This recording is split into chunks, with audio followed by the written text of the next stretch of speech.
storm warning for the following county: Polk, Florida.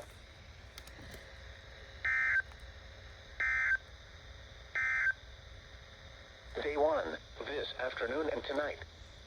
Thunderstorm impact. Isolated thunderstorms are possible tonight over the Atlantic waters, pushing onshore coastal sections south of the Cape. Rip current and surf impact. There is a moderate risk of rip current. TS Area beaches today. Actually, TRW. Always swim your Damn it.